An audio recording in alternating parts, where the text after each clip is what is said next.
Okay, hold on. We're going to...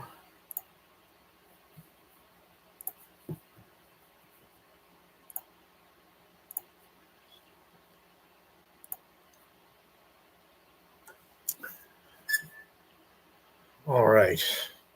Here we go. We're going to get started a little early here because, boy, do we have some stuff. Where is my other media here? All right, we're streaming here. We're streaming on Rumble, I believe. I just want to make sure we're streaming here. I've had to... last time I streamed completely on X, and I needed to make some changes in order to multi-stream, and it just didn't really go the way I wanted. I would have had to have paid for an upgrade with my software, and I'm not really prepared to do that right now. So what I'm going to do is I'm going to continue streaming my normal way between Rumble and YouTube, and then post this on Twitter. So for everyone joining us, I'm going to get this started here because I want to make sure that this is working okay. Muted, of course. So for everybody that's going to be joining us here, I know we got a couple of people in now, and for anybody else who's been joining us, you can find the show, obviously, on Rumble. You're here right now on YouTube at the Relief Valve Podcast, and on X, formerly Twitter, at the Relief Valve Podcast on my show's page on there. And I'll be posting that show up after we're done here. So hello, everyone, and welcome to the Relief Valve Podcast. I apologize for yet another hiatus. The first, I just did a show recently that was Trump's live rally in Arizona, where RFK was endorsing him. I got knocked out of work with a bad ankle injury, and I was dealing with back and forth going with the PT and doing all that, and it was tough to even set up the show because I was in a lot of pain with it. And then, unfortunately, there was like another series of unfortunate events. We raise chickens here because I'm one of those that believes in trying to be as self-sufficient as you reasonably can. You know, I have my own well, I have my own septic. I'm getting solar put in as well to get myself off the grid to the best of my ability. And, you know, we have our own poultry here too that make eggs, and we have protein for the family in case of, you know, the worst case scenario could be the end of the world, World War III, you know, or something as simple as the loss of power in a bad storm or something. You have a food source if you run into a difficult situation. And we don't use our girls as meat birds. They only lay eggs for us, and they're, you know, we're close with them. We raise them all we bought them all as babies, and we've raised them. And just recently we had a raccoon family move into the area, and our defenses were not adequate at all. That's a mistake I'm 100% responsible for. And they killed, over the course of a couple of days, they killed 3 of our birds. One of the older ones, a zombie, because they're a mix between a leghorn and I think an Omani. So they look like they're birds that they're like from The Walking Dead, like they have the zombie virus. They got into one of the main coops and got one of them. And then our teenagers, Easter eggers that we were raising, they killed 2 more of them. So it's been a tough time because my girlfriend and I were just hyper focused on setting the area up as a huge defense for the whole thing, and to ensure that all the others are safe from this point moving forward. So that's been consuming my fucking life. It's been like this past week is turning the chicken area into Fort Knox. So now there's fencing. I call the new area the compound now. There's fencing around every single one of the coops. We had to take the babies and some of the injured ones and move them into the house while we were waiting. By the way, I know you tuned in for a news show, but I'm prefacing it with this, and then we're going to get into everything, I promise. So we took the injured one leghorn was injured. Her crest was completely torn off by them.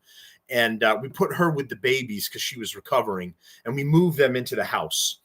And then we started building the compound. So chicken wire fencing all around the entire areas of the coop and the shed that's right next to them, electrifying the fence, because I wanted to go hardcore with all of this, electrifying the fence and then razor wire all around the edge. So anything that shows up is just going to get cut to shreds.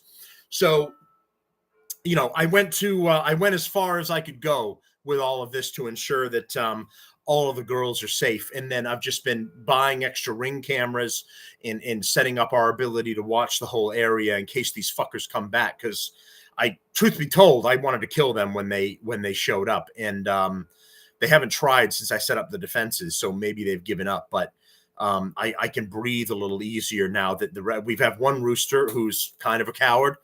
So he wasn't really a help, and they all kind of don't get along. So some of the older birds are together in the primary coop, and then the surviving Easter egger is alone in her own because the other ones don't want to accept her yet.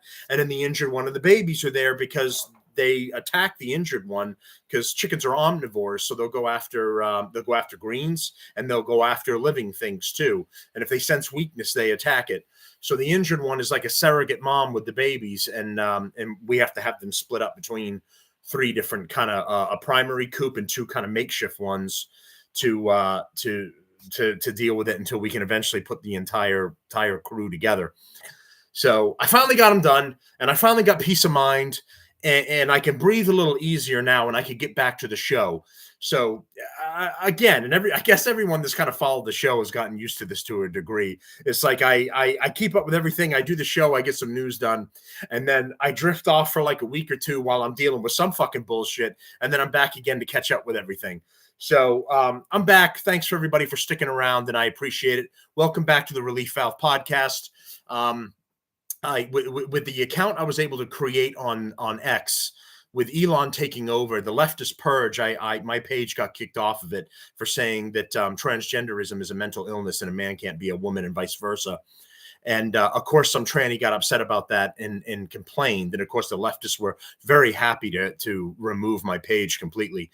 So with Elon there, I was able to start a brand new page for the show and get back on X, formerly Twitter. So please jump on and follow me there. I'm doing regular updates on that and following everything that's going on. I follow all the big time people and all the news that's happening. And when I started today's show, I do the Shitbag roundup, where I tell you about some shitbags that I want to put an extra spotlight on because they're just part of the worst of the worst. And I wanted to do Travis Kelce and Taylor Swift and we are going to get into it, but at the last minute, I got a news update with a new shitbag that I want to propel to the number 1 slot. So Travis and Taylor have been pushed to number 2, but and we are going to get into him again. But this fucking guy, the father of the kid that was killed in Springfield, Ohio, because we're going to be getting into the debate with Comrade Kamala, and You heard him mentioning what happened in Springfield, Ohio, and the illegals that are in Springfield, Ohio. So, and I wasn't intimately familiar with what's going on in Ohio and specifically Springfield. So this one particular story, when it popped up for me, really gained extra attention to me. So this family, their son was killed by a Haitian immigrant, and they're my new shitbags of the week. And I'm going to explain to you why this stupid fucking family and this stupid fucking father, Nathan Clark, this fucking piece of shit, I'm going to tell you why, because he lost his son. So I'm going to explain to you why this piece of shit is my shitbag of the week. So this fucking retard comes on to talk about, so the story is, and we're going to get into it, a Haitian immigrant that never should have been here, snuck into the country illegally, was driving illegally. He got access to a car, had no license, nothing, never should have been on the road. In Haiti, I don't even know that they have cars. They probably have that fucking car that Fred Flintstone used, right? They don't have anything real. So this fucking Haitian piece of shit is driving illegally. He's in the country illegally, driving illegally. He's in Ohio. He hits a school bus with school children on it. He kills this fucking retard's son, Nathan Clark. He hits the bus, sends the bus sideways, ejects this guy's son. The bus lands on top of the son, kills him. This fucking moron right now is coming out and saying that he doesn't like the hate that the illegal immigrants are getting from the rest of the community because there's an outcry about this action happening. This fucking douchebag, the father, whose son was killed by an illegal, this fucking retard is out here complaining about the outcry against illegals who never should have been here. His son would still be alive right now if this Haitian piece of shit hadn't killed his son driving illegally on Ohio roads. Do any of you have any idea, and I imagine you do, of how difficult it is for us as legal citizens to get and maintain our license, pay all our bullshit fees, excise taxes, tickets, keep our car legally on the road, all of this shit that us legal citizens have to deal with. And this illegal comes in, gets his hands on a car, kills this guy's son. This guy's upset that the community is coming out, the country is coming out against illegals, saying, well, that's not, my son and I weren't about hate. We didn't feel this way and he wouldn't want this. This fucking guy killed your son. I mean, this guy is a fucking piece of garbage. Let me read the story. The father of an 11-year-old boy who was killed by a Haitian immigrant in Springfield, Ohio, said during a city commission meeting on Tuesday that he wishes his son was instead killed by an old white man. Aiden Clark, this man is a disgusting human being. I'm so sorry for this child that he had this fat piece of shit as his father. Aiden Clark was killed in August 2023 when a Haitian immigrant, Hermanio Joseph, 36, crossed over the center dividing line and crashed into a full school bus. The 11-year-old was ejected from the bus, which flipped over and then landed on him. More than 20 children were taken to the hospital. Joseph is now facing 9 years behind bars after being convicted of involuntary manslaughter. He was not licensed to drive in Ohio. He murdered a legal white American child, and he's only going, while driving illegally, he's only going to get 9 years for this murder. You know, says the douchebag dad, I wish that my son Aiden Clark was killed by a 60-year-old white man, the boy's father, Nathan Clark, said, because he's a piece of shit. I bet you never thought anyone would say something so blunt. No, because we don't know anyone that retarded. But if that guy killed my 11-year-old son, the incessant group of hate-spewing people would leave us alone. This guy's angry over the hate at the illegal community that murdered his kid. So what this guy is taking away from this is not that his son was killed by an illegal that never should be here. This son's angry that we're angry that his son was killed by an illegal immigrant that never should have been here.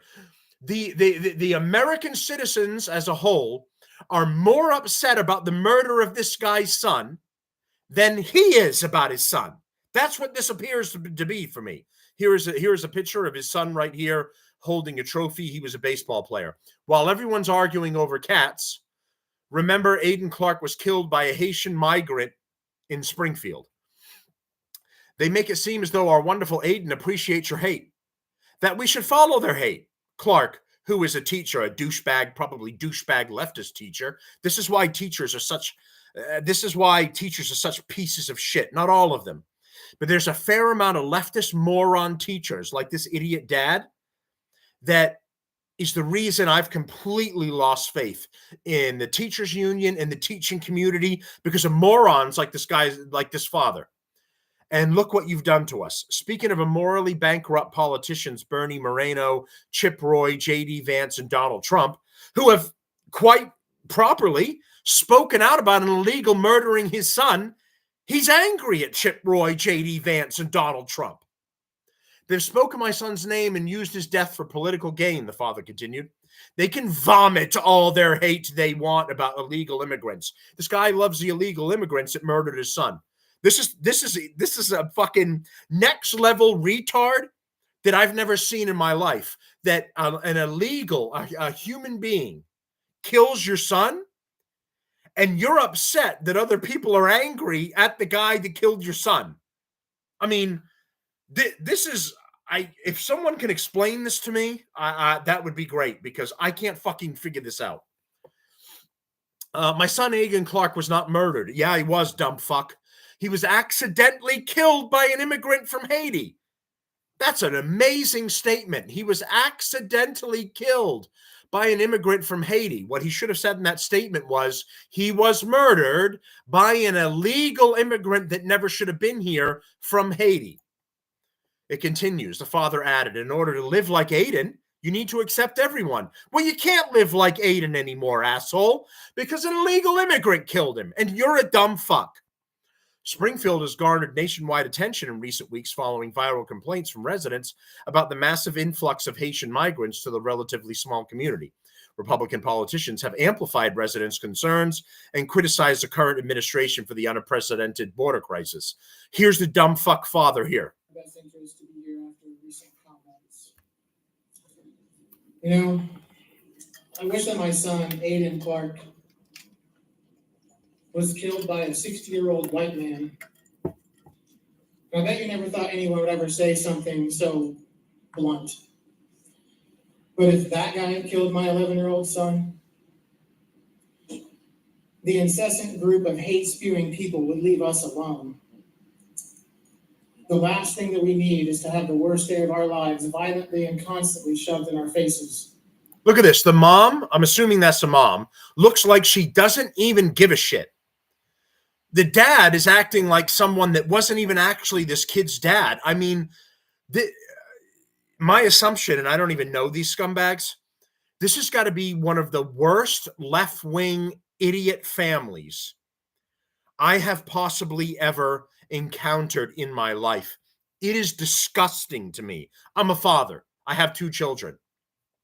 And if a legal Haitian had driven into the center lane, who never should have been here, never should have been in the road, never should have been in a car, and that's all thanks to the Biden-Harris corrupt regime. He was in the middle of the road, hit my child's bus, ejected my child out of it, and subsequently killed them because of his actions. You goddamn right, I would be out adding extra hate and extra anger towards these illegals that shouldn't be in this country. But instead, in this bizarre scenario, I cannot fathom where these left-wing morons' heads are. It's like, in my opinion, they had zero love and concern for their son. Absolutely zero. These people appear to me, in my opinion, to be some of the worst scum I have ever experienced in my life. Instead of mourning their child and being angry at the person who murdered him, it wasn't an accident. He murdered him. He never should have been on the road. He never should have been in that car. He murdered them.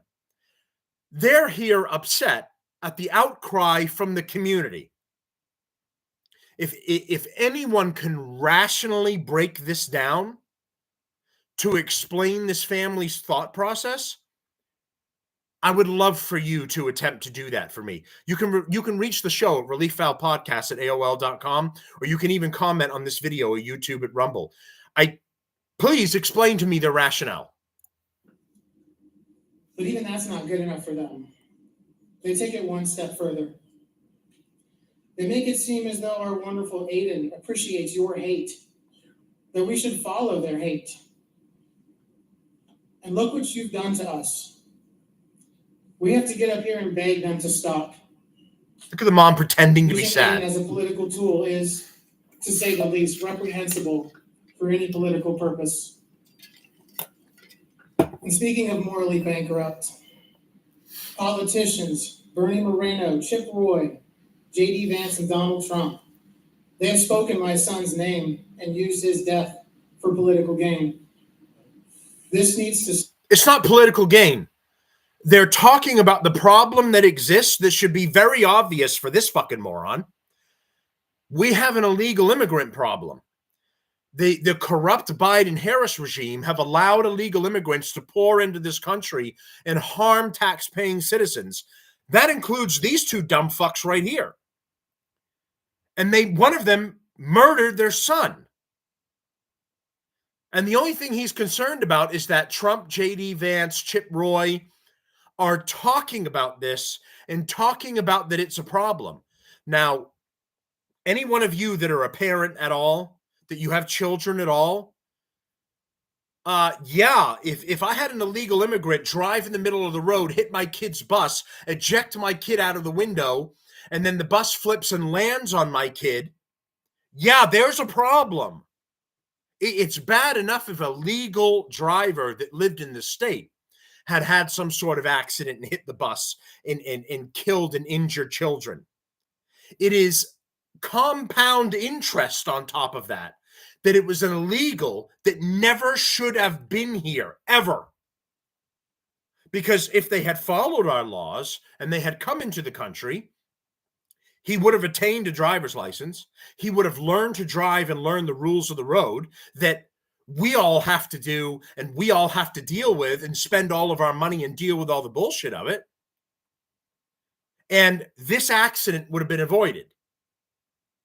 Instead, you had an illegal that had no license, somehow got his hands on a car, was weaving in and out of the road. I don't think we have enough information. Maybe the guy was drunk. Maybe, driving's different in Haiti than it is in America. You can just do whatever the fuck you want, just avoid the ox or the hog or something. And he hits a school bus. And again, I'm flabbergasted by this. This is why I've changed my shitbag of the week from Taylor Swift and Travis Kelce to these stupid parents, because I'm absolutely staggered. I'm absolutely blown away from their response to it. For all of our new people that are joining the show, they don't appear to be angry at the illegal immigrant that killed their son. They're angry at the outcry from the community who are on their side that an illegal murdered their son.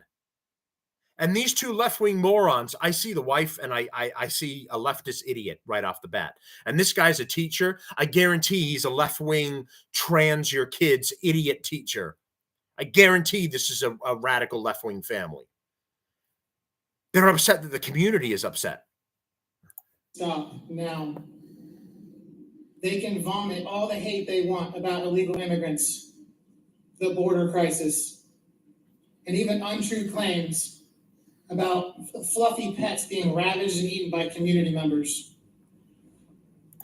So in the debate, if you saw this, and I'm going to be playing some of it anyway, Trump was referencing that the Haitian illegals that are there in Ohio are, by claims of the community, are eating some of the local pets in the area for food when they can't get their hands on food. Now, there's a argument going back and forth now about what this is really happening.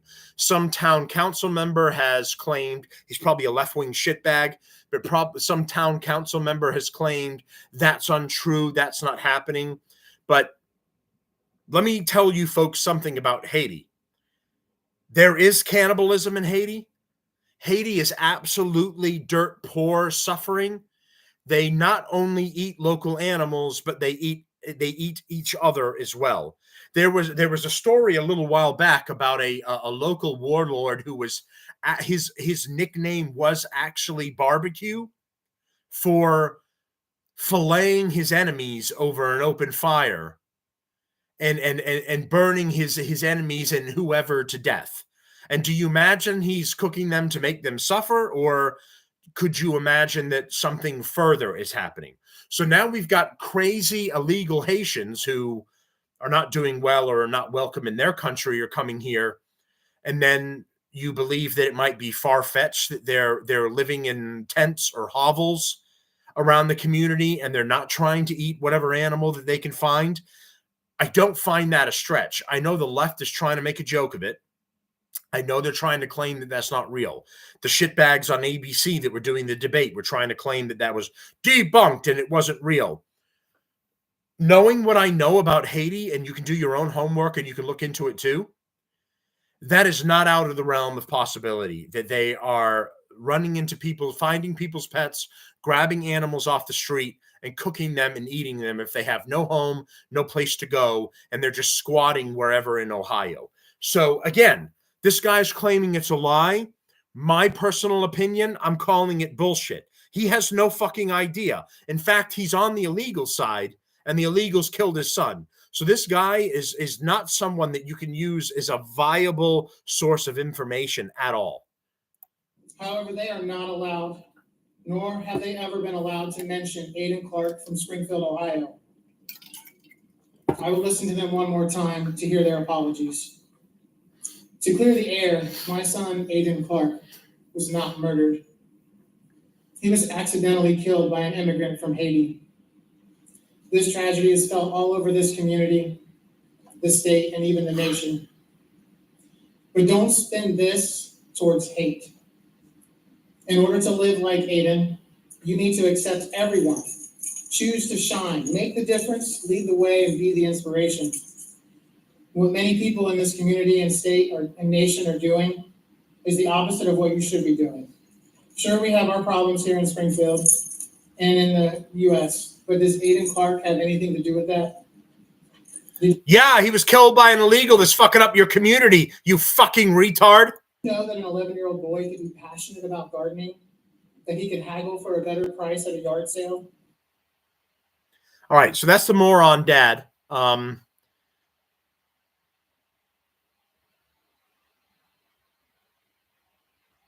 So, there's some comments here, and this guy is absolutely right. Maybe if that little boy had been killed by a 60-year-old white man, he'd actually get justice.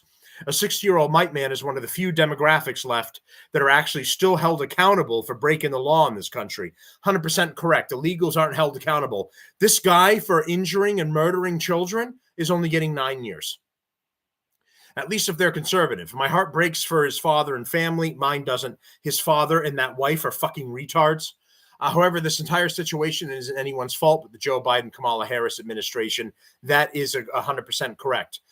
Telly Girl says, what an odd thing for him to say. That is 100% correct. This family is so bizarre. It makes me wonder what was really happening here.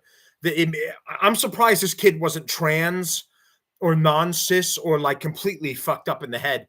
How mentally ill this family is that an illegal immigrant murders their son. They're up here defending the illegal immigrants that killed their son, and they're angry at the people who are angry that their son was killed. That all of us, the community of conservatives or people whose brains function, are more upset about the illegal murdering their son than the parents are. I want you to absorb that for a minute. We as a community of human beings are more upset about an illegal killing their son than the father and what I assume is the idiot mother. This left-wing cunt right here, I can tell she's a left-wing moron. Absolutely fucking tell by all of her mannerisms that she's a mentally ill left-wing whack job. We as a community are more upset that his son was killed by an illegal than these two retards are. And he's upset about the hate that they're receiving. I want to help you out with that, sir. My wish is that your son was still alive and that you were killed by a Haitian illegal immigrant. Because you're the one that deserved to die in that, not your son. You are a left-wing retard. Your son was an innocent that didn't deserve what happened to him. And that's why, folks, this douchebag is my shitbag of the week. Now, we're going to go to my backup here of the shitbags of the week. My original shitbags of the week before I found this douchebag family. My original shitbags of the week were going to be Taylor Swift and Travis Kelce. So, if you all remember, originally, this report came out that Taylor Swift and Travis Kelce had a breakup contract. So essentially, what was in this contract, allegedly, before Taylor Swift and Travis Kelce's PR team fucking sues me, allegedly, was that they got together completely as a business arrangement. They were dating completely as a business arrangement that benefited the NFL, benefited Taylor Swift, benefited Travis Kelce. The whole thing was arranged. And this got leaked from insiders within one of their PR firms. So they, I don't know if they're trying to say this was a disgruntled employee, because if it's within your own firm and they're leaking this information and then you claim they're a liar, but they work for you, there are some questions that need to be answered. So, this douchebag here that you can't trust is Dishita Maheshwari, which is the most American name I've ever heard. So we definitely know that we can trust Dishita to give us the facts. So we know that this story is going to be bullshit, but I want to go through it so you have the context and you have an idea of what the situation is. So, and then we're going to get to the wedding proposal, marriage proposal. So recently, a so-called breakup contract involving Taylor Swift and Travis Kelce has gone viral, sparking a wave of speculation. The Grammy-winning singer and Kansas City Chiefs star have frequently been in the news ever since it publicly confirmed their relationship last year. Now this viral document has reignited questions about the true status of the romance. Here is everything to know about the Taylor Swift and Travis Kelce alleged breakup contract. Is Taylor Swift breaking up with Travis Kelce? Recent rumors alleging a so-called breakup contract between Taylor Swift and Travis Kelce have sparked widespread speculation, but Kelce's team is firmly dismissing these claims. Let me ask you something, folks. If your team, if your PR team and your hired people came together and helped you make an arrangement with Taylor Swift's PR team and hired people to put together a dating contract, bring you guys together, put it on the national stage, turn it into a big thing, so you got all the idiots excited that believe that this is actually real, would you then come out when this file came out and say, you got us, it's totally fake, well, you got us? You would lose any credibility you ever had in your life moving forward from this point. Travis Kelce's NFL career would be over. Taylor Swift would lose thousands, if not millions, of fans. So does anyone believe that Kelce's team dismissing these claims is legitimate? In my personal opinion, I don't. You have to stick to this never happened and it isn't real, because the truth will destroy both of their careers. At the bare minimum, it will seriously harm both of their careers. So, of course, you can't come out and say that it was real. The drama began earlier this week when an alleged document from the LA-based PR firm Full Scope surfaced online. This document purportedly outlined a detailed strategy for a breakup between Kelce and Swift. According to the document, the couple was scheduled to end their relationship on September 28th with a pre-written statement planned for release 3 days later. The statement supposedly read, Travis and Taylor have decided to part ways after careful consideration. They both value and respect each other's personal lives and appreciate your respect for privacy during this time. Here's Travis Kelce, who's a douchebag. Here's Taylor Swift, who is a fake douchebag. I don't believe the realism from any one of these leftist elite shitbags. Full Scope has been quick to denounce a document, calling it entirely false and fabricated. Hollywood never does this, ever. Even though we have proof that Hollywood arranges relationships for PR in news articles all the time. That's irregular. That's the reason many of them get together, is for the PR of the entire thing. That's a fact. It's not made up. A Reddit post titled "Comprehensive Media Plan for Travis Kelce's Public Relations Following Breakup with Taylor Swift" has also gone viral. It lists various reasons for the breakup, including respect and privacy, professional focus, and personal development. However, full scope representatives have reiterated that the document is a fabrication and that Kelce and Swift's relationship remains intact, allegedly. So the post, the Taylor Swift and Travis Kelce breakup contract isn't real, appeared first on comingsoon.net. Never heard of that. Don't even know if it's legitimate. Movie trailers, TV streaming, and news. So we have that. So the question I would pose to all of you is, does anyone believe that they're legitimately together and that this breakup contract is false? I mean, the NFL was suffering from declining ratings. They had pushed the woke bullshit agenda, the kneeling. People were losing their lackluster for the NFL. Now you take all the Swifties who have no idea what football is. They have no idea how to play it. But Taylor Swift shows up and they're like, "Oh my God, she's in the private box. I'm peeing my pants."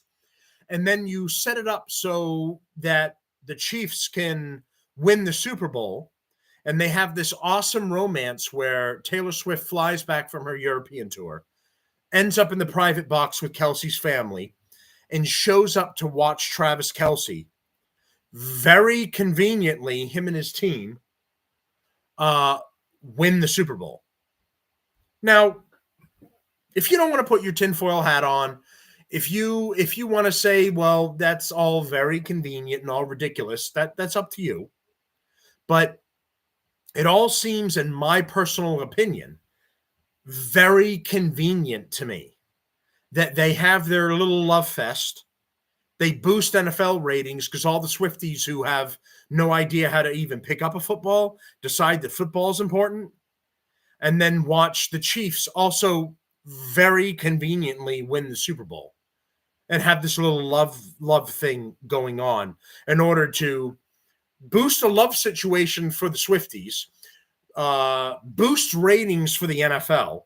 I mean, win-win for everybody, including their own personal careers, never mind the NFL and her businesses and her interests. So there was that. And they said that the breakup, both sides, both parties on Taylor Swift and Travis Kelce, of both their PR teams and all that, have come out and said the breakup contract was false. There was never such a thing. You guys let me know what you think. In my personal opinion, that breakup contract was 100% legit. That's my personal opinion. I don't have enough proof with me in order to prove that as a fact, but their PR team that represents or works between the both of them had the insiders that released the breakup contract. So there is some explaining that needs to be done other than saying that, no, this is false. Okay, why'd your own team leak it then if it was false? The entire document talking about your breakup. So now after that very convenient situation, in my opinion, they can't really break up now, right? Because if they break up, they prove the breakup contract real. And again, we circle back to hurting Kelce's career, hurting Taylor's career. So you have to double down on the lie at this point. What's the lie? Let's take a look at that. Where did it go? I need the wedding. We have the wedding proposal. Oh, for fuck's sake. We got the father. We got the voters. Get the fuck out of here.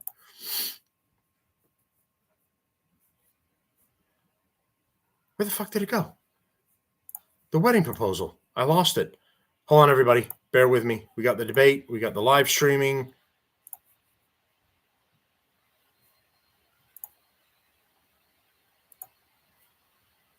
All right. The fucking powers that be are trying to fuck me over. Hold on here.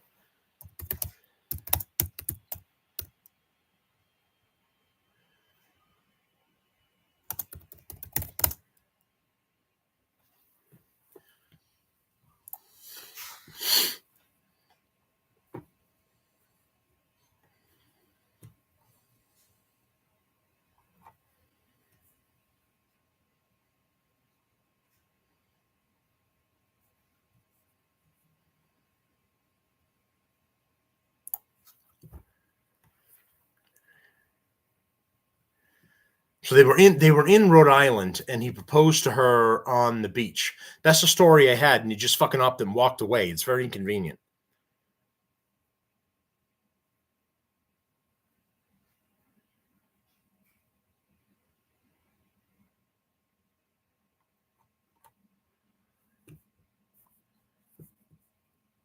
How is this possible that I lost this?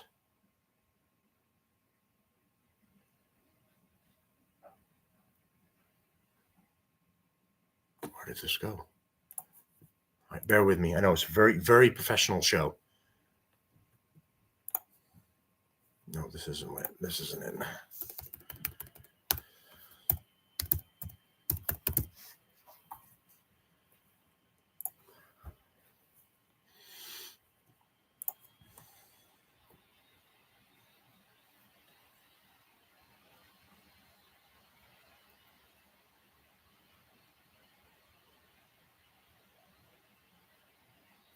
Wow, it's like the internet knew what I was doing, and it canceled out the page. So this is the word that just happened just recently. I'm going to keep trying to find it, but I'm going to let you know what I already read before, like Google and the internet tried to fuck me over. Taylor Swift and Travis Kelce were on vacation on a beach in Rhode Island. He invited her to go on a beachside walk, and then just recently took the beachside walk. He got down on one knee and proposed to her. I saved the story here for these fuckers. Here we go. Taylor Swift got the surprise of a lifetime when Travis Kelce proposed during star-studded beach vacation. She didn't expect it. Taylor Swift and Travis Kelce are reportedly ready to take the next step in their relationship. The fan-favorite couple have been making headlines since going public with the romance in September 23. Now, 1 year later, it seems that they're more in love than ever. They've even reportedly ready to talk about creating a future together. Recently, the pair were spotted in Rhode Island with several of their A-list friends. It was there that sources say the couple's lives changed forever. Aw. The September 16th edition of Life and Style magazine reports that Travis Kelce popped the question to Taylor Swift on the beach at a Rhode Island mansion. Last month, the couple were photographed hanging with big stars, A-listers, such as Bradley Cooper, Gigi Hadid, Channing Tatum, Patrick and Brittany Mahomes, Blake Lively, Ryan Reynolds, and Kylie and Jason Kelce were all in attendance. Sources claim that one night during the getaway, Travis and Taylor sneaked away from the group and for some time alone. It continues. A source claims that Kelce led Swift to the beach, where they took a romantic walk in the sand before he got down on one knee and asked her to marry him. Of course, she said yes. There are whispers that at one point he asked Taylor to take a walk on the beach as they were strolling. He proposed, an insider tells the outlet. The buzz is she knew Travis was going to pop the question in the near future, but she didn't expect it on this trip. She's finally getting her fairy tale ending. As for when the beloved couple will officially tie the knot, the informant says that the wedding will most likely happen sometime in the spring. That way, they don't have to worry about the NFL season interfering in their plans. No! It seems that Taylor Swift and Travis Kelce's Rhode Island vacation turned into an engagement party. Yay! Happily, some of their closest friends and family members were there to celebrate. How convenient. Of course, the couple hasn't announced any wedding news publicly. However, fans will certainly be on the lookout to see if the singer is sporting a diamond ring in the near future. See if anything else continues here. And that's it. So there you go. So you folks tell me, if you create a dating contract and you're supposed to break up after the Super Bowl and everything is over, and then they come out and they say, oh, the dating contract is fake. That's not real. They're perfectly happy. Everything's fine. No problems whatsoever. And then that gets exposed by insiders in your own PR team who you claim are liars and did this for whatever their reason was. Do you admit that you were lying about being together and dating? Or do you double down on it and have your allegedly pretend wedding proposal on the beach and keep promoting the lie? So here's my personal opinion on it. That they had to double down. They couldn't break up because they would just prove that the breakup contract was real. In my opinion, it is. But we don't know that. This is my opinion and what I'm guessing about it. So they had to double down on it, and they had to take it to this fake next level where there's a proposal and it looks like they're going to get married.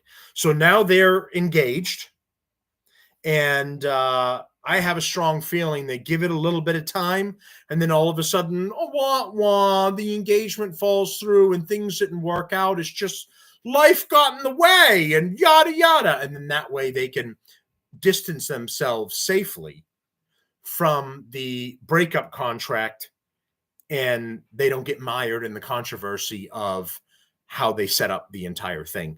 Now, you might be wondering, well, Matt, you do a news show, and we're talking about Taylor Swift and Travis Kelce and who gives a fuck. And the point is that they're leftist, elitist cunts, and I hate them. That's the first part. And then the second part is they're liars. They manipulate the people and their fans. This is their thing. This is what they do. This is how they make money. So it's to manipulate you, manipulate your emotions, and manipulate your ride through this entire process. The ups of them dating, the downs of the alleged potential breakup, the ups of, oh no, they made it and they're good and now they're going to get married. And then the down of, oh no, the engagement didn't work out. And then Taylor Swift can make you a new breakup song.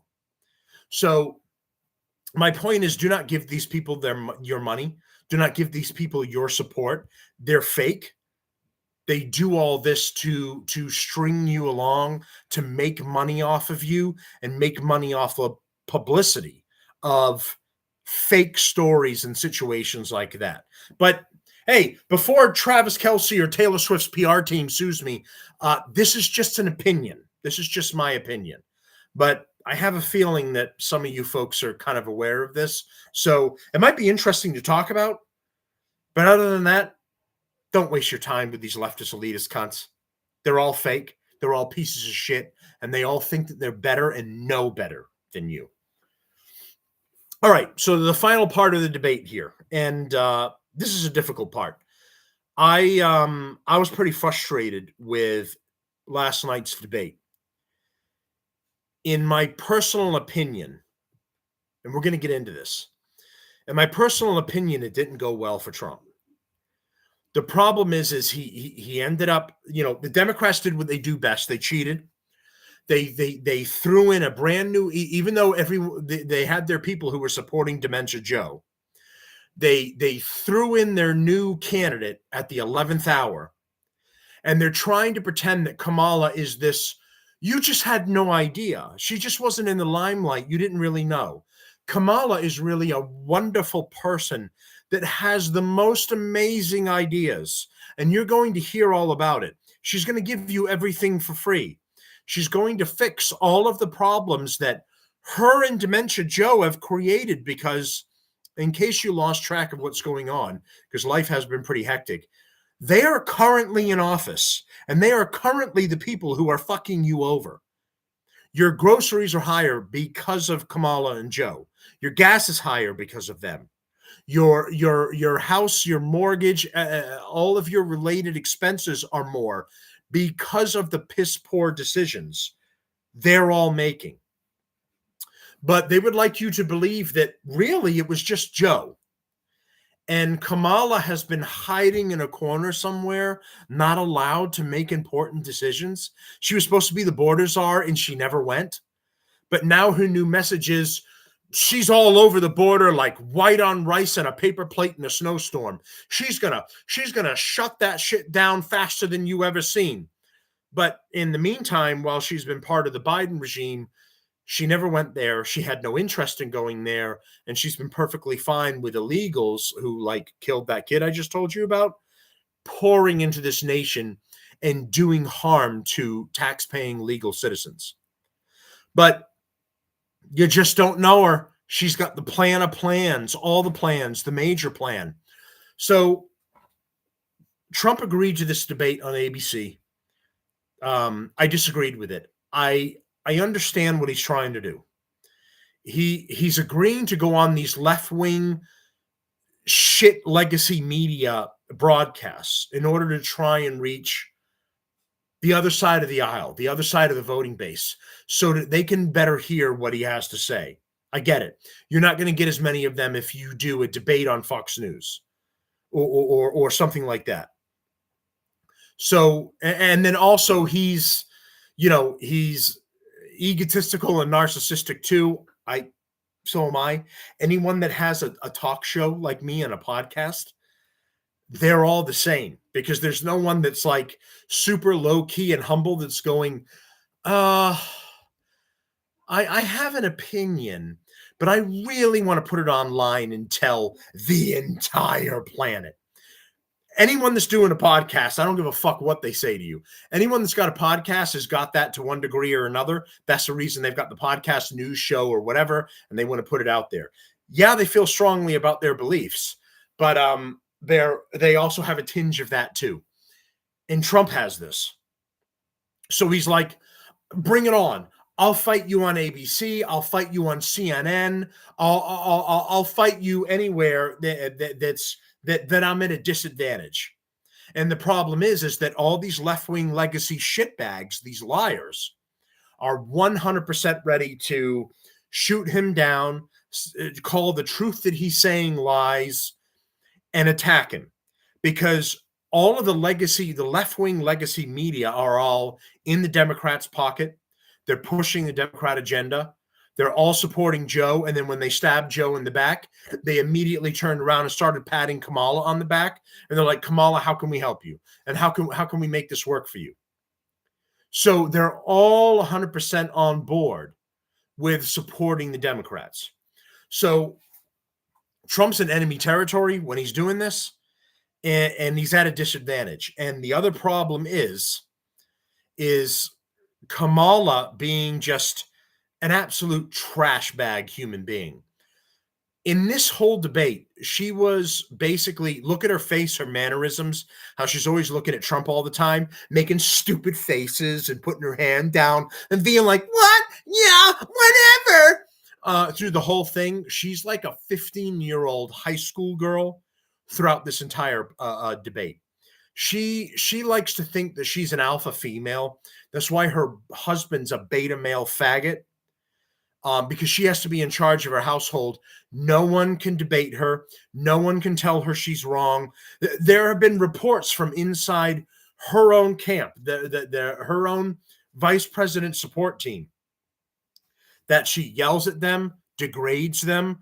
Several of them have all quit over her attitude and the tyrannical way that she runs her office and her staff.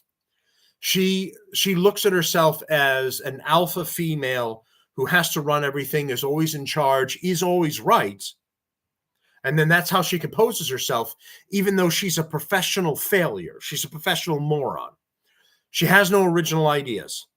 She has no thought process on how to actually help the country. There's nothing that she's come up with on her own. Everything that she's spewing is coming from her team, and she's pretending that she's a woman of the people. When she was in California, her own party and people didn't like her. When her first failed run for president happened, she dropped out before she could even get any support from her home state of California, because she lost the support of the United States. So she had none. And she still doesn't. But the Democratic Party and the left have tried to revitalize and reinvent Kamala. You don't know her. She's wonderful and amazing, and she's been in the dark over there in that corner while Joe's been screwing everything up. And now she's come out to save everyone, even though she's part of the group that is screwing up the entire United States and hurting every taxpayer in the country. But they've had to reinvent her. But they've also had a benefit in this reinvention, because a lot of people neither knew nor cared about Kamala Harris. She's a very unrecognizable person. She's not important or influential or intelligent or just impact making in any way. She is a professional, useless, stupid person. And she has, she was just waiting to be able to push Dementia Joe down that flight of stairs. And the opportunity happened to come because we finally got to the event that we were all aware of, that Dementia Joe's brain was composed of expired oatmeal. And very conveniently, they stabbed Joe in the back and slipped her in as the queen that will save the Democratic Party and all of America. And now the left-wing legacy media and all of the left-wing and the Democrats have circled the wagons around her and are trying to convince you that she is wonderful and she is going to save you, despite the fact that she's currently the vice president and has been one of the ones that has been part of screwing you over for over 4 years. So, but here's the problem with the debate last night. She played against Trump's ego. She got under his skin. And she annoyed him, and he did very well with keeping the calm demeanor when going against Joe. His team was helping him, and he was learning from mistakes that were made, and he knew not to fly off the cuff and start making insults and going off the rail, which would hurt him. He knew to stay calm, speak when it was his time, and make sure that he got in relevant information, and then talk about the facts and the things that were happening. Focus on that Kamala and Joe are destroying the country. Focus on that it's their policies that are hurting Americans. And when Comrade Kamala came on, I think they did their best to prepare, but he wasn't quite ready. He was ready for Dementia Joe, whose brain didn't work anymore. She is a stupid person, but her brain does function, though. She's a functional retard. And she was able to sway it into annoying Trump and getting under his skin, and then take him off the rails and take him off the policies and get him on being frustrated. And this is the reason that, pundits and others are saying that this ended up being a win for her. I'm absolutely a Trump fan. I hope he gets in. I voted for him the first time. I'll be voting for him again. But unfortunately, I agree that overall, it was a Kamala win for this, in my opinion. Despite the fact, now there's gives and takeaways from this entire thing, and we're going to go through it. It was awful to watch. I wanted to smash things when it happened because seeing in real time what was happening and just the frustration of it all. But let's play some of the debate and see some of the happenings.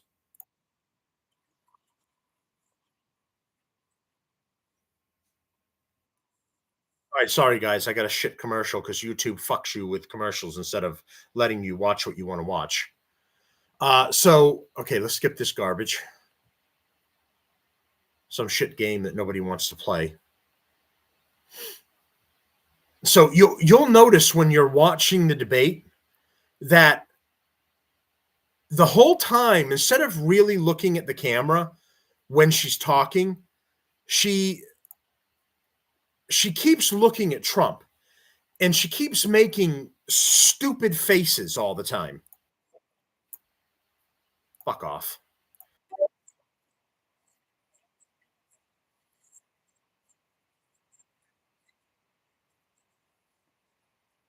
See your face?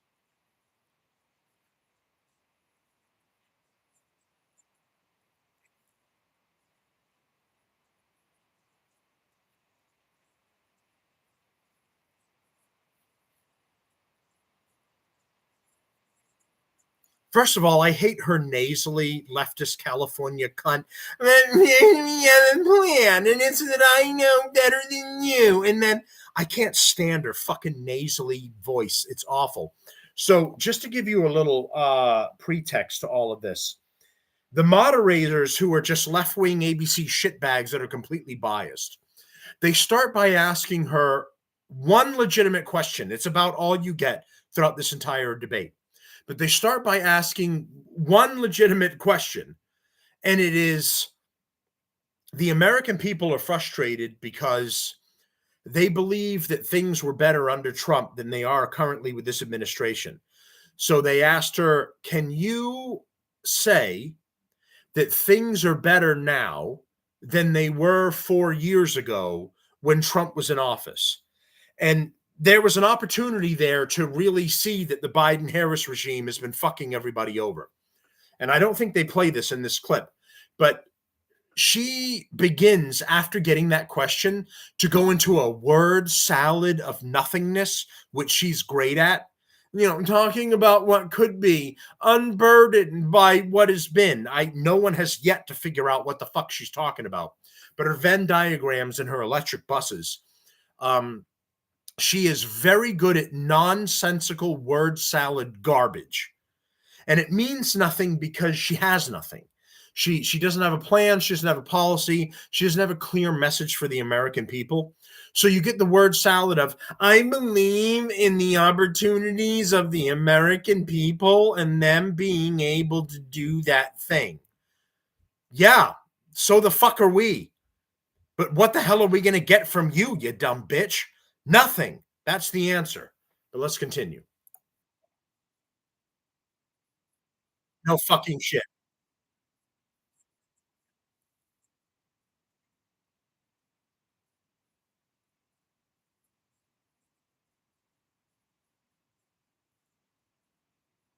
So this is what she wants to do. This is basically a welfare handout.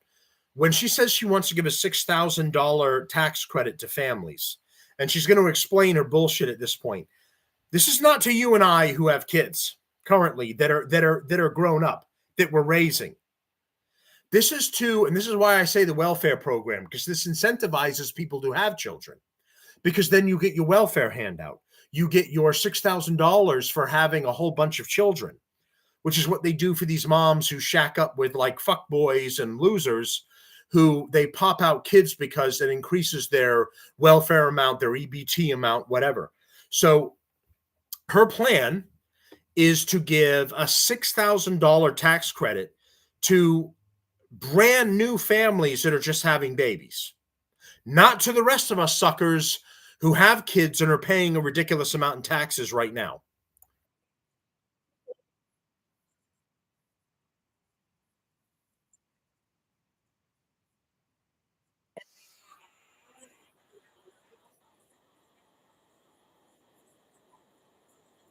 So in the meantime, while she's talking about Trump, allegedly giving breaks to companies, and some of those breaks that were happening was to keep American businesses in the United States, because we're not a communist country. You can't make these companies stay. So if they can go to India and pay somebody that you can't understand what they're saying, $1 an hour to make their shit, but then it's going to cost them twice as much in the United States, including the taxes and stuff that we're putting on them. What are you as a business owner going to choose? You're going to go to India. You're going to go to China. You're going to go to Pakistan. You're going to go wherever where you get to pay these people pennies on the dollar to do your work, to do your physical work. You're not going to stay in the United States and getting fucked over. So the tax credits that Trump was offering at the time to these companies was an incentive to keep American businesses in America. That's what the Democrats don't want to tell you. You hardly hear anything being American made anymore. That's why it's so important that when you find a product and it said made in America, built in America, made in America, is such a big deal. You think, well, what the fuck? Isn't all this shit from here? No. It's coming from all over the fucking place. It's slaves in China that are making your iPhone and whatever else, and then or in India or wherever that are, and then they ship it here and they make quadruple the profit off it compared to what they paid their indentured workers basically to make their product. But the Democrats can't say that because then it sounds like a good thing if you're keeping companies in America. So she talks about Trump giving credits to that. But in the meantime, her and her corrupt regime, specifically Dementia Joe, are taking handouts from oligarchs in China, taking handouts from oligarchs in Ukraine, in other countries and putting it in their pockets at the expense of the United States. That's what Dementia Joe and Hunter and the rest of his family are currently legitimately accused of, is selling out, using their position to sell out the United States of the America to line their pockets with money. That's why he was so desperate to hold power. That, and it was embarrassing for him to be stabbed in the back by his own party. Let's continue.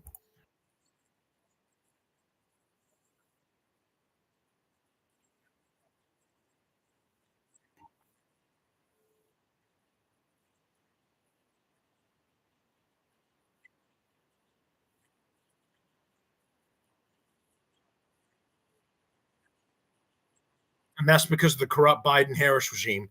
But when you're seeing all this, see her stupid facial features and all of her crap.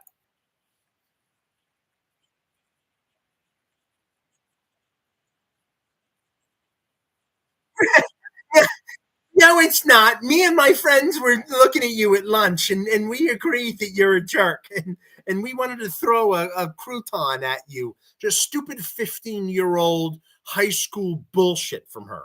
Keep watching.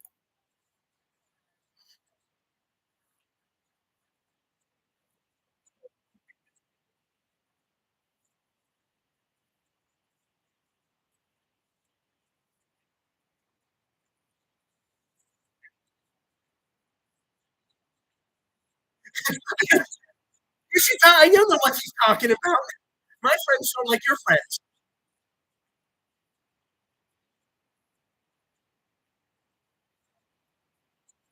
And she's like, oh my God, really? Have I? Yeah. Kamala has said she's going to be tough on the border. Look at her stupid smug smile. My 15-year-old group of high schoolers is way cooler than your group. And her fucking stupid Joker laugh. She said she's going to be tough on the border. That's Trump's policy. Now she's pretending it's hers. No tax on tips. She stole that from Trump. Now she's saying after voting to increase the tax on servers at restaurants, at waitresses and hostesses and other. She was the final vote in Congress on increasing that tax, making sure that tax took place. Now she's completely flipped, and she's taken Trump's policy on no tax on tips for servers, waitresses, and hostesses. That's why he's saying, I was going to send her a MAGA hat. And she's like, okay, yeah, whatever, even though I did all of those things. She's a lying piece of shit.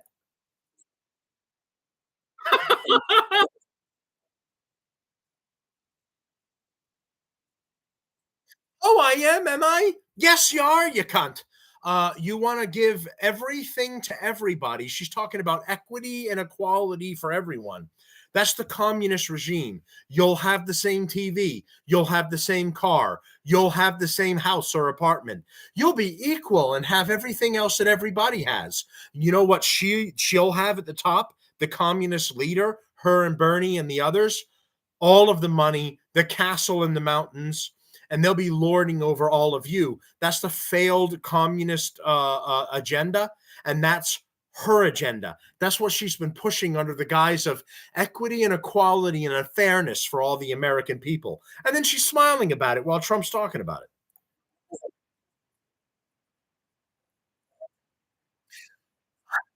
Oh, isn't this so interesting about my dad who's a shitbag like me? This is the 15-year-old teenage bullshit. Oh, tell me more about the truthful things about my father and how what I am too. Ha, na, na, na, na, na. Is this fucking high school?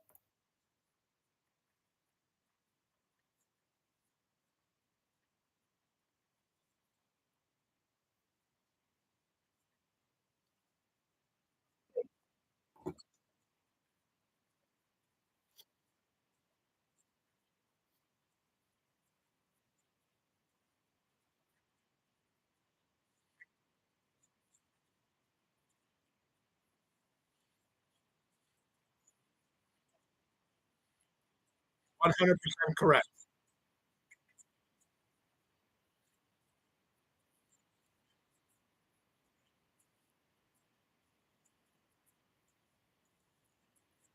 That's not a surprising fact. I'm a Californian cunt. Everything that Trump has said is true. And then she's about to start lying to you through her teeth about all of her bullshit.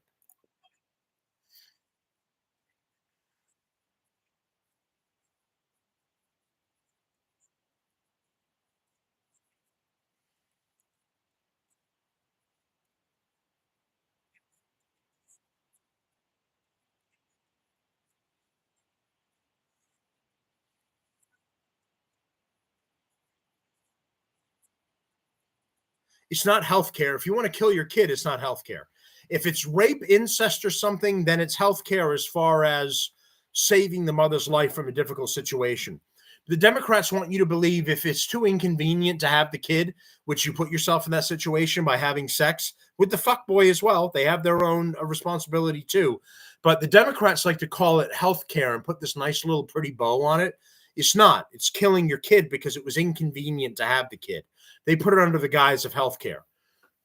The only thing the judges did was follow the law because there's no such thing as Roe versus Wade in the Constitution. The founding fathers didn't say after a revolution to win our independence, if moms want to kill their kids, I suppose that's fine. You should be able to do whatever. No one said that. No one intended that. There were thousands upon thousands of deaths, if not millions, in the revolution. Do you think that the next thought process when they were writing up the Bill of Rights and the Constitution was, if you want to kill your kids, go for it? I mean, the best thing that can happen to us is more loss of life than we've already gone through. Of course, no one said that. But the Democrats want to pretend that that wording is inside the Constitution, where it's like, life, love, and pursuit of liberty and happiness. And that includes killing your kid because it was inconvenience to have the thing. And that's part of liberty and happiness. It isn't. The Roe versus Wade thing was an illegal action from a left-wing judge during that time frame that was absolute garbage. So the only thing the Supreme Court did under when Trump was president was throw out Roe v. Wade because it was fake. There's nothing in the Constitution about it. And they kicked it back to the states, which is how the Constitution works, is that the states will have the right and the ability, more specifically, the people who live in them, to make the decision about what laws they want and what laws they don't.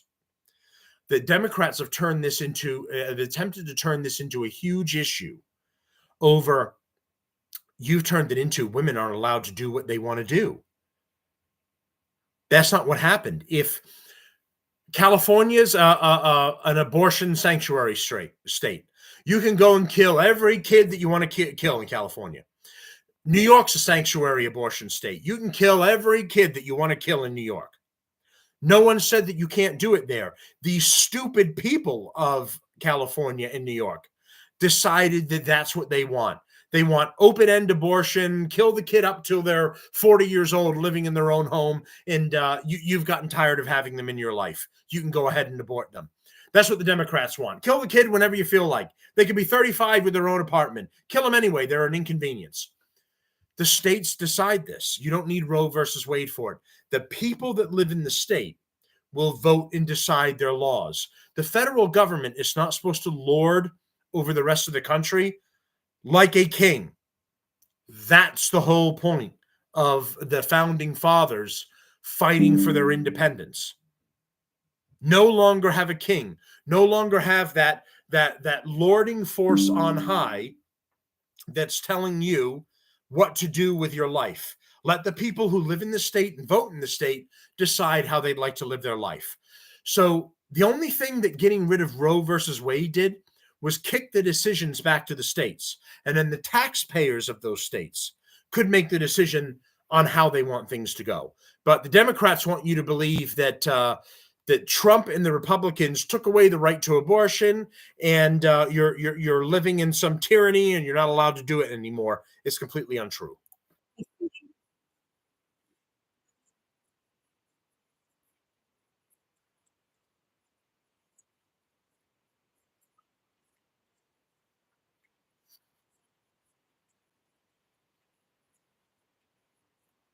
Some of the states, again, I'm going to reiterate, some of the states have decided to do that. And the reason they've done it is because the taxpayers of the state decided to do that. Now, do you and I necessarily agree with that?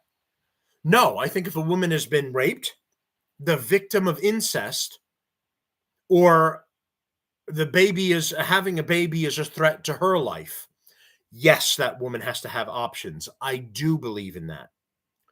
But if the taxpayers of that state make their voice heard and go, no abortion, period, unless there's some sort of mitigating circumstance, the taxpayers of that state decided it, and that's their right to say it. It was a majority of people. A majority outweighed the minority.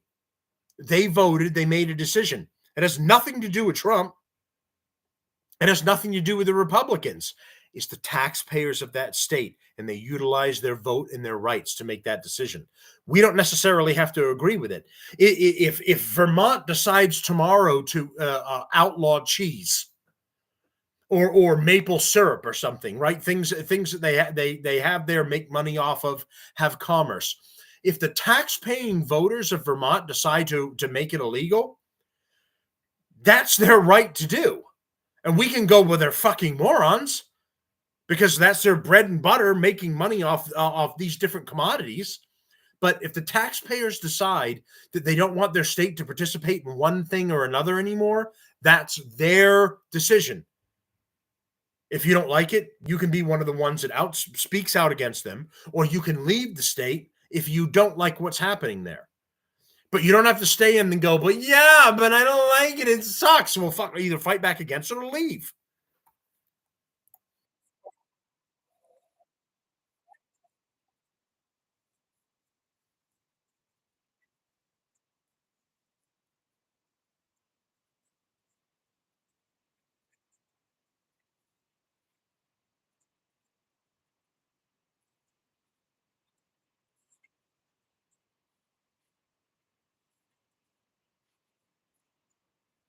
Look at her looking at him and like yelling at him. You're in a debate. You're supposed to be talking to your supposed supporters. Look at the camera and talk about your policy. She is not here to chastise him like it's her husband, her beta male faggot husband, who didn't do the dishes and take out the trash. But this elitist cunt who thinks she's in charge of everything is staring at him the entire time she's talking about this and berating him as if he forgot to do the dishes or forgot to do the trash. This is not her place. This is not her right. And he is ignoring her and looking at the camera as he should be doing. He's behaving himself. And this bitch who thinks she runs everything is like going to the husband, you forgot the trash. You forgot the dishes. It's ridiculous.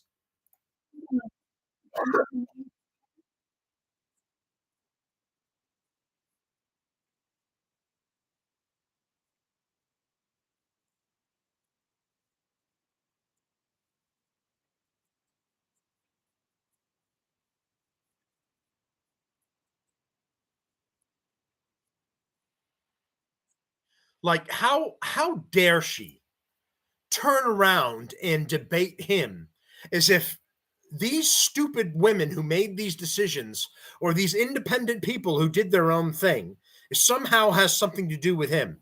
If a woman is irresponsible with how she runs her life, or a man is irresponsible about how he runs his life, has nothing to do with Trump, has nothing to do with the person that's in office. You are responsible for your own stupid fucking mistake. She's turning around and berating him, one, as if she has a right to, the audacity that she has a right to do it. This is why I said she's a leftist, elitist, narcissistic cunt who thinks that she runs the whole show, she's right, you're wrong, and she's in charge of the whole deal that's going on. And what she, other than her beta male faggot husband, the thing that she's in charge of is absolutely nothing. I don't give a fuck what Kamala Harris says, what she wants to happen, or what she wants to think that how I should live my life. I don't care if she were to somehow in some crazy world become president.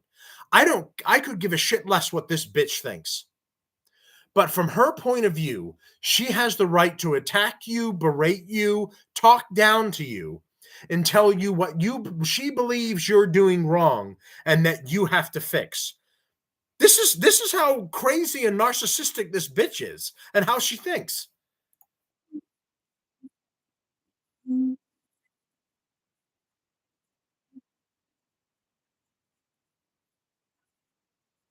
Let's ask people who have worked with you. Your staff has been quitting in droves because you're a narcissistic cunt.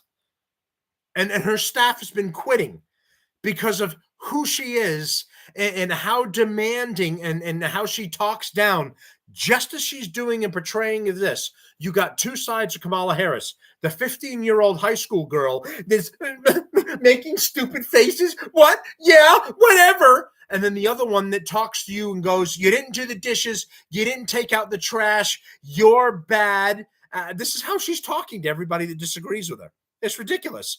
She's supposed to be making a pitch to the morons who support her. And instead, she's turned it into a finger wagging against anyone that possibly disagrees with her policy. It's ridiculous.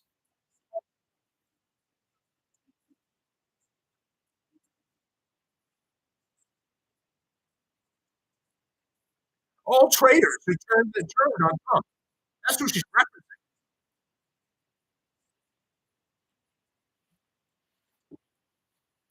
Did we survive the first term? Can you guys tell me how many wars we had with Trump in office? How many bad situations did we have with Trump in office? Did you have more money in your pocket or less? Did you have more food on your table or less? Were you able to get a car easier or harder? Were you able to support your family better or more poorly? Now, contrast that with how Comrade Kamala and Dementia Joe are in charge right now. How are your house payments right now?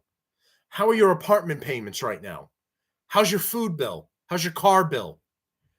How many conflicts are currently happening around the world with Comrade Kamala and Dementia Joe? We know Russia invaded Ukraine because he doesn't fear Biden. We know that Israel and Palestine are fighting because neither one of them respect Biden. We know that China is more and more pushing more additional threats to Taiwan because they don't respect Biden. How many conflicts are currently happening under Comrade Kamala and Biden, or are brewing and preparing to become worse, as opposed to the absolutely nothing you had under Trump? No wars whatsoever. Do you remember when the Democrats said that when Trump was in office, we would be in World War III, that North Korea would launch missiles, that it would be the end of everything? I'm old enough to remember that zero of those things happened. But Comrade Kamala is trying to tell you right now that we can't survive another Trump presidency, despite the fact that we perfectly survived the Trump presidency. His money givebacks to the American people to help them survive during COVID helped me put money away for a house. I have a house right now because of Trump. I couldn't get a house under Hussein Obama. You can't get a house now under Dementia Joe and Comrade Kamala. All of the Gen Zers are complaining about it online. Many others are frustrated about it. They're all too expensive. The housing market is out of control. Why did that happen? It's Kamala's corrupt regime that's in office currently. But they provide this false narrative that we barely survived Trump's presidency and you won't survive another. Does anyone remember a negative situation from Trump's presidency? I honestly, name me one bad thing that Trump did while he was in office. Name me one bad policy. I can't think of any off the top of my head. I can give you 50 of them under Comrade Kamala and Dementia Joe.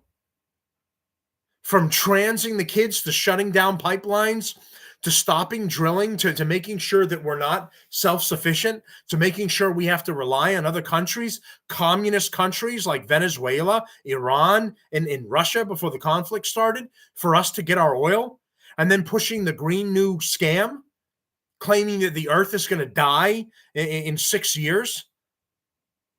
when we're all perfectly fine right now? The only thing that's happening is the pollution from companies that are allowed and dumping in the ocean that they're allowed to get away with and shouldn't happen. There's no climate change. It's bullshit. But the Democrats and the left-wing regime would have you think that in 6 years, we're not going to make it. But when Trump was in office, we were working on being self-sufficient, making smart decisions, moving ahead so that we could have our own oil instead of having to buy it from Muslim countries, Arab countries, Venezuela, communist countries, where they can jack the price up whenever they decide they're unhappy with us. And all of us at the pump suffer the consequences. Do you think these rich cunts, Kamala and these fucks from ABC, are worried about their bill at the pump? They might grumble about it, but they're not going to go to their Democratic overlords and go do something about it. They're going to go, whatever. I get paid 100 G's a year to lie to the American people on ABC and CNN. I got the juice. Pay the $4 gas bill and let's go. And the rest of us are deciding, can you fill up your tank or can you put food on your table? Never mind paying your rent. But we barely survived Trump, according to the lying Democrats.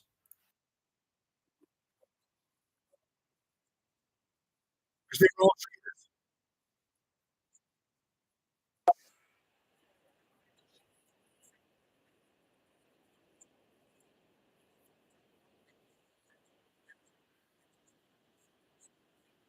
correct. Look at her face like it didn't happen. Oh, yeah? Oh, really? 13 service members were murdered by the Biden regime's awful withdrawal from Afghanistan. You remember seeing the pictures of people grabbing onto airplanes and dropping off the plane in midair because they wanted to escape the Taliban, the bunch of goat fuckers that took over and took away women's rights, and women aren't allowed to have a proper education. They're marrying their 6-year-olds because you can do all that over there. That was the corrupt Biden regime that did that. And Kamala's face was like, oh, yeah, the fucking Afghanistan. Yeah, whatever. I don't know what you're talking about. They were intimately involved in it. She bragged that she was the final person in the room when Biden made the decision for the botched withdrawal from Afghanistan. Now she's looking at him like he has 3 heads and he's talking gibberish. 13 service members are murdered trying to defend people during an agreed upon withdrawal from Afghanistan. And she's acting like he's full of crap.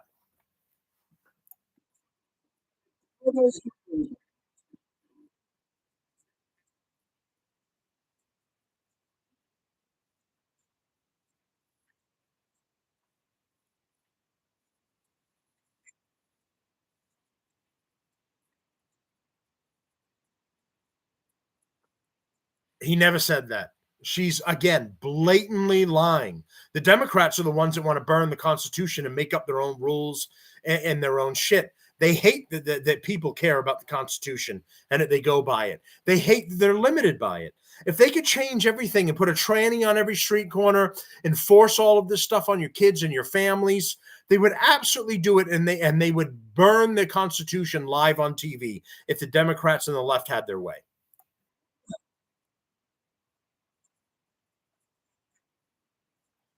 The Democrats have literally weaponized the DOJ.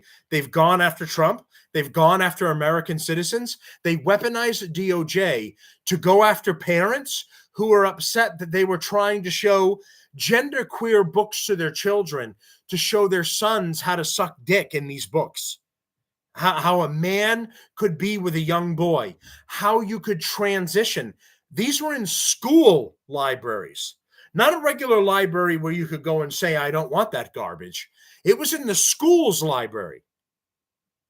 And they're talking, and they weaponized the DOJ to go after any parent that went to PTO meetings and talked to these school boards, PTA meetings, and talked to these people about it. And they sent the DOJ and the FBI after these parents as like domestic terrorists for defending their kids.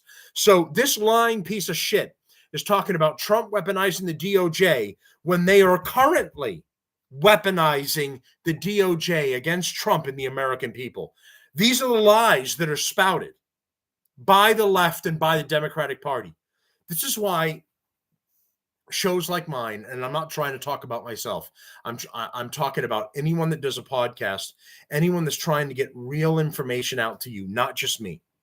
I've said this before in previous shows.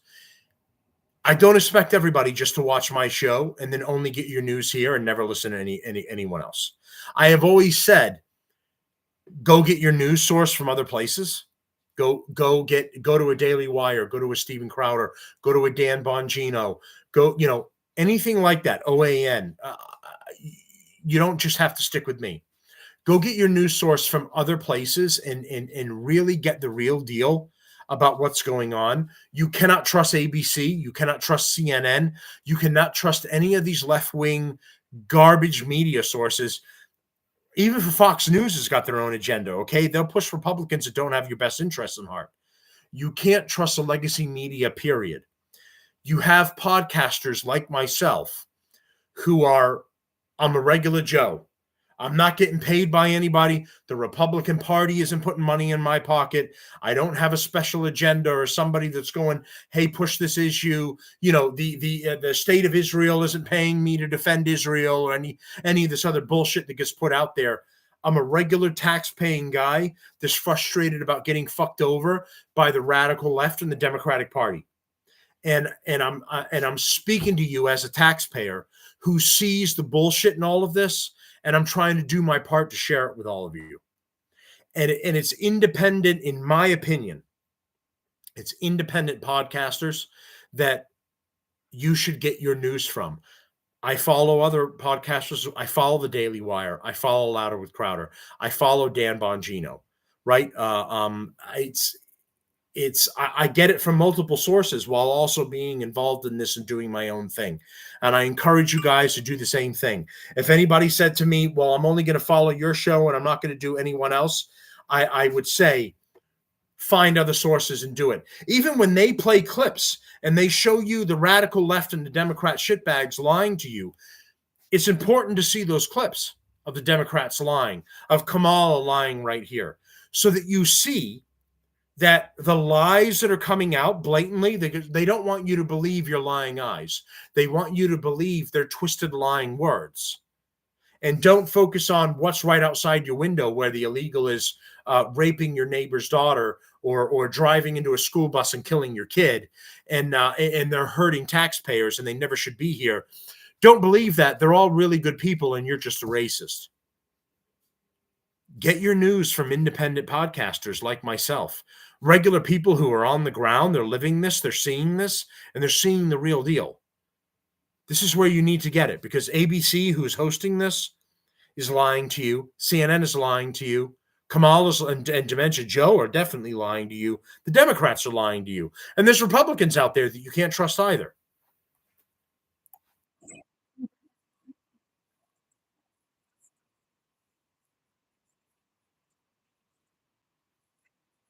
He's never offered disdain for the military. It's already been debunked. The stuff where he called them suckers and losers that were on the beach in Normandy and all this other stuff. He's never spoken ill of the military. This has been, again, another lie Democratic creation.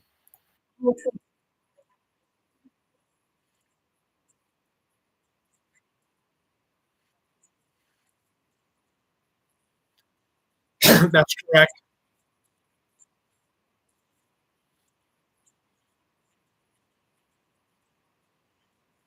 See, this is when the shitbags from ABC, oh, well, we do have a lot to get to. Stop with your truth and your good points. They want to pretend that Donald Trump being shot never happened because they hate that it makes him look like a hero that took a bullet for the American people because some crazed loser leftist tried to kill him. They hate it when this point comes up because they don't want him to be a hero. He needs to be the villain.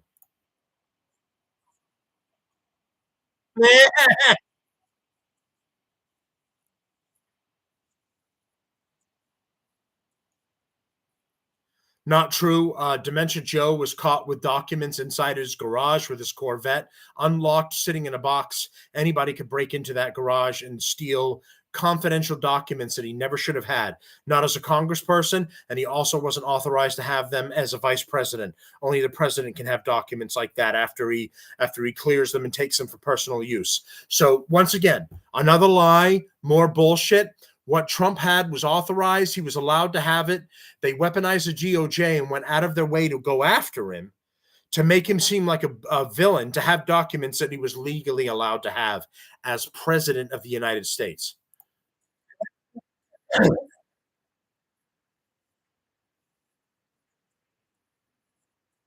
He hasn't been found liable. He had a crazy bitch, literal crazy cat lady bitch. She named her, I forget what this bitch's name is. I don't care. She literally named her cat Vagina. She is absolutely a leftist, mentally ill person who has claimed like every guy she's ever hung out with had raped her. And then she claimed Trump did it too in a clothing store in New York. She is absolute Eugene Carroll, I think. She's absolutely out of her mind. And the claims are absolutely bullshit.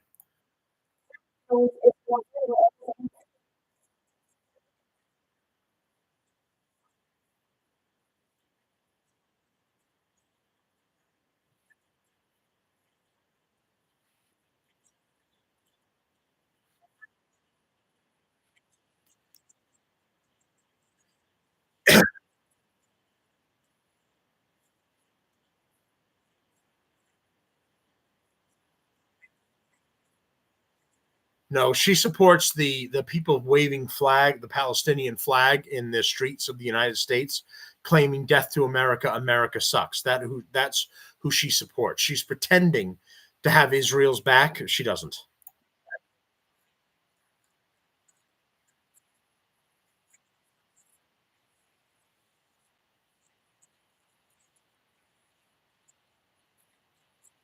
Not true. He was strong and everything went great when he was president. We had zero wars. The other countries feared us and they all stayed on the straight and narrow instead of doing what they're pulling right now under the Biden Harris regime.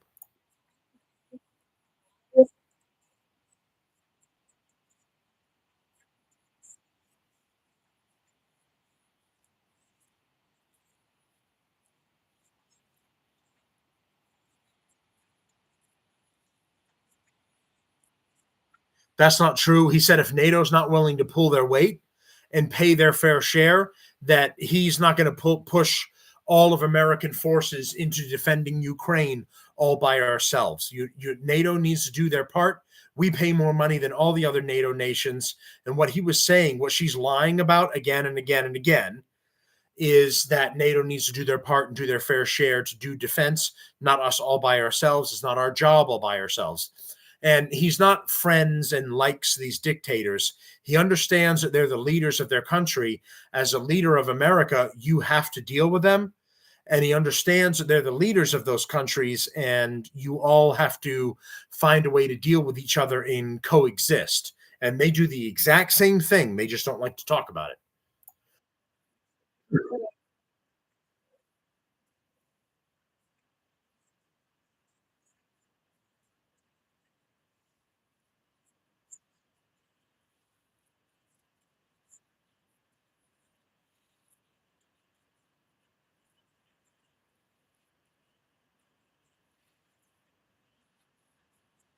No, they support Kamala and Biden because they're weak. Putin's come out in favor of them. China's come out in favor of them because they know that they can conquer whatever they want as long as Comrade Kamala and Dementia Joe are in charge.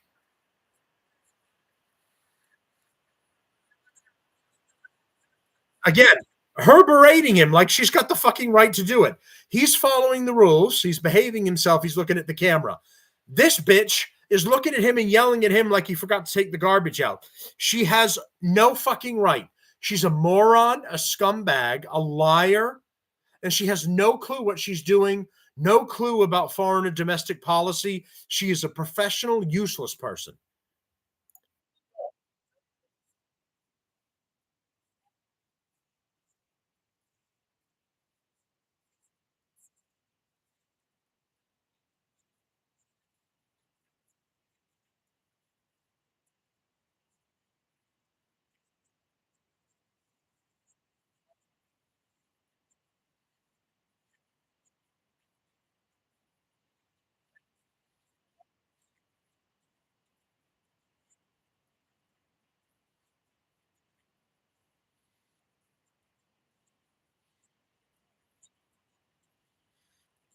shaking her head. That's 100% correct. Putin wants them in. They're weak.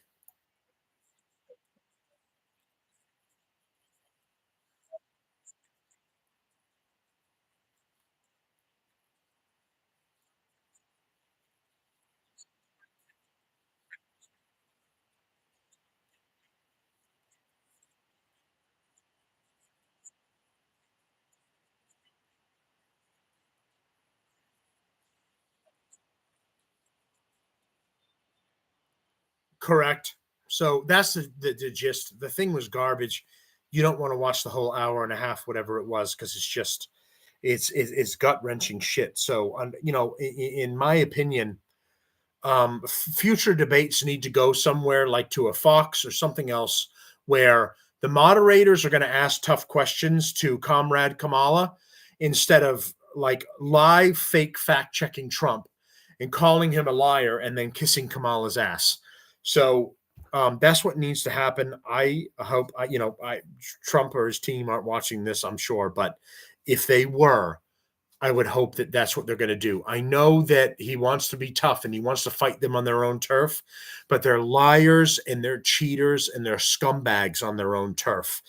You don't want to go there. You want to bring them to where it's advantage for you for a change. Have them get asked the tough questions and put the ball back in his court. That's my opinion. All right, so that's the show to today. To get everyone caught up. Thanks so much for following and supporting and sticking with me through all this. Thank you, everyone, and I'm going to see everyone again real soon. Thanks again, and have a good day.